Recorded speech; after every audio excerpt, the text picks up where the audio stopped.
जीवन तरंग के माध्यम से हम आपको बताने जा रहे हैं कि किस तरह से माता रुक्मणी देवी जी अपनी जीवनी जीती थी। ऐसे में हरीश जी हमारे साथ है। हरीश जी क्या कहेंगे, क्या याद है आपको, माता रुक्मणी देवी जी क्या कहती थी? माता रुक्मणी देवी जी वो 16 सोमवार के व्रत हैं, उनमें सबसे बड़ा योगदान इनका है।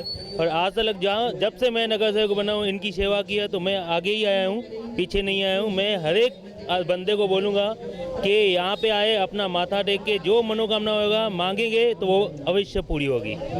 यहाँ पर उमास के दिन पे भी कुछ खास कार्यक्रम किए जाते हैं। आज यहाँ पर 16 सोमवार का अंतिम सोमवार है, इस पर भी कार्यक्रम किया गया है। कितने सालों से ये हो रहा है और आप कब से आ रहे हैं? मैं कम से कम 9 सालों से यहाँ पे आ रहा हूँ, और जब भी से मैंने आना चालू किया है तो ऐसा सोचिए कि माता जी का आशीर्वाद है।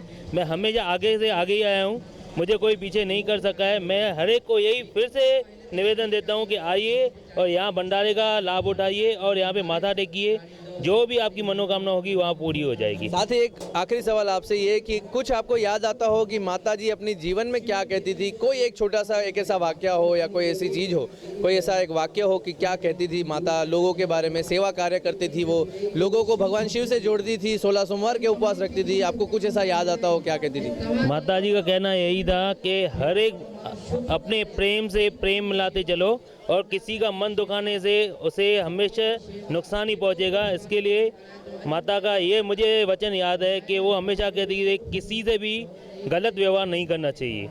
चलिए, बहुत बहुत धन्यवाद हमसे बातचीत करने के लिए। जीवन तरंग के माध्यम से आपने सुना हरीश जी ने किस तरह से माता रुक्मणी देवी जी की जीवनी के बारे में आपको बताया। आगे भी हम आपको अपडेट देते रहेंगे जीवन तरंग के माध्यम से।